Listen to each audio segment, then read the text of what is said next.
मैं आपको एक सरल प्रक्रिया सिखा सकता हूं, बस उसे कीजिए। जीवन नाटकीय रूप से बदल जाएगा।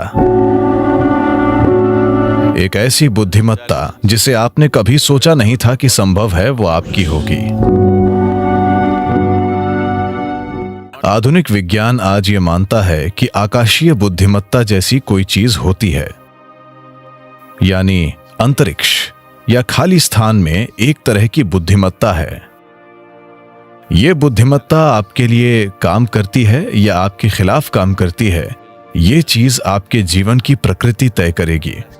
आप एक धन्य प्राणी होंगे या बाकी जीवन भर मुश्किलों से लड़ते रहेंगे।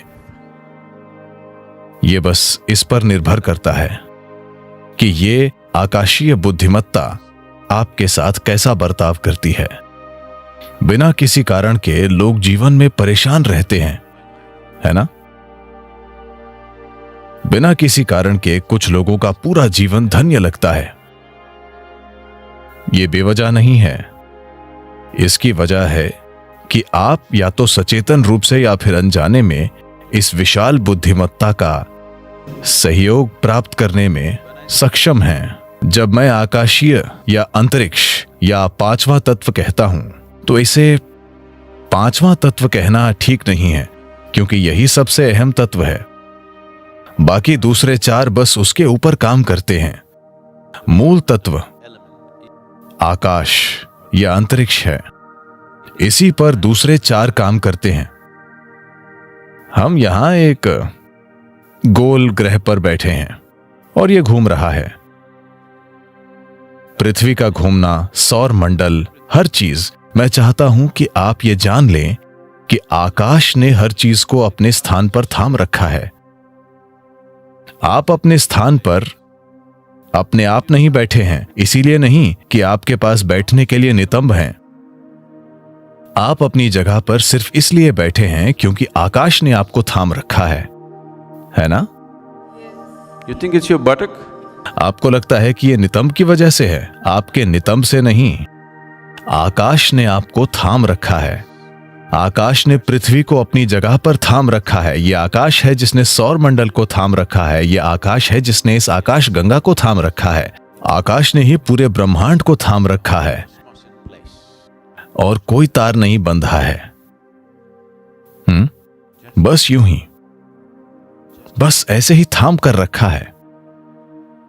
अब ये आकाश, अगर आप जानते हैं कि इसका सहयोग कैसे लें, अगर आप जानते हैं कि अपने जीवन में आकाश का सहयोग कैसे प्राप्त करना है, तो आपका जीवन धन्य होगा।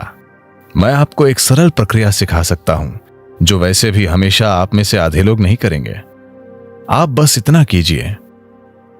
सूर्योदय के बाद सूरज के 30 डिग्री का कोण पार करने के पहले, 30 डिग्री का मतलब इतना, 30 डिग्री के कोण को पार करने से पहले आकाश की ओर देखें और आपको आज थामने के लिए नमन करें। जब यह 30 डिग्री को पार कर जाता है, दिन के दौरान किसी भी समय ऊपर देखें और फिर से नमन करें।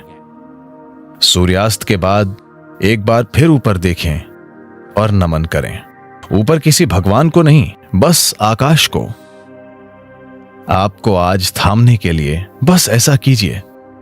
जीवन नाटकीय ढंग से बदल जाएगा। क्या आपने गौर किया है कि तेंदुलकर भी ऊपर देखते हैं? और क्या आपने देखा है कि सिर्फ वे ही नहीं, प्राचीन काल से जब इंसान ने युद्ध जीते या महान सफलता के क्षणों में, क्योंकि अनजाने में एक एहसास होता है। ठीक है, उनमें से कुछ लोग ऊपर वाले को देख रहे होंगे, पर उनमें से ज्यादातर जो लोग चोटी पर चढ़ने में सफल हुए, माउंट एवरेस्ट पर, तो यह स्वाभाविक रूप से होगा।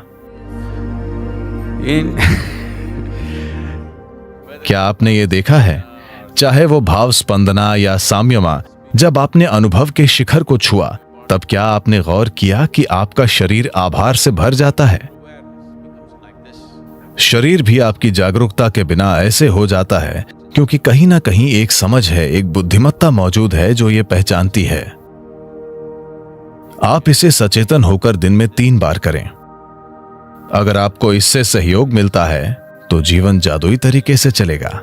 एक ऐसी बुद्धिमत्ता जिसे आपने कभी सोचा नहीं था कि संभव है, वो आपकी होगी, क्योंकि एक बुद्धिमत्ता जो आपकी समझ से परे है अभी यहीं पर काम कर रही है ना? क्या ये नहीं कर रही है? ये वो बुद्धिमत्ता है जो ब्रह्मांड को थामे हुए है। ये वो बुद्धिमत्ता है जो सृष्टि का गर्भ है। It is in the womb of that intelligence all creation is happening. उस बुद्धिमत्ता के गर्भ में सारी सृष्टि घटित हो रही है और इसे आपके लिए नकारा नहीं गया है, उस तक पहुंच रोकी नहीं गई है। बात सिर्फ ये है कि आपने अभी उस ओर देखा ही नहीं। बात सिर्फ इतनी है कि आप अपनी छोटी सी दुनिया में इतने तल्लीन हैं।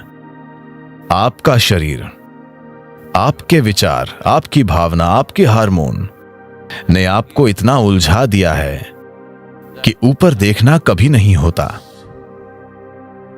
आप परे की किसी चीज पर कभी ध्यान नहीं देते, क्योंकि ये छोटी छोटी चीजें आप पर हावी हो गई हैं। इसी को हम माया कहते हैं। यही माया है। ऐसा नहीं है कि अस्तित्व मौजूद नहीं है, वो माया नहीं है। बात सिर्फ इतनी है कि ये माया है। जब कुछ इतना जबरदस्त और शानदार और विशाल घटित हो रहा है, तो ये छोटी चीजें आपको व्यस्त रखे हुए हैं और वे आपको ऐसा महसूस कराई हैं जैसे वे बाकी सब चीजों से ज्यादा असली हैं। इस सब का होना, ब्रह्मांड में आज तमामों शानदार चीजें हो रही हैं, बिल्कुल चमत्कारी और शानदार ढंग से, लेकिन विचार का एक छोटा सा कीड़ा आपके सिर में घूम रहा है और आपको व्यस्त रखता है। हाँ या नहीं? यही माया है। क्या आप समझे?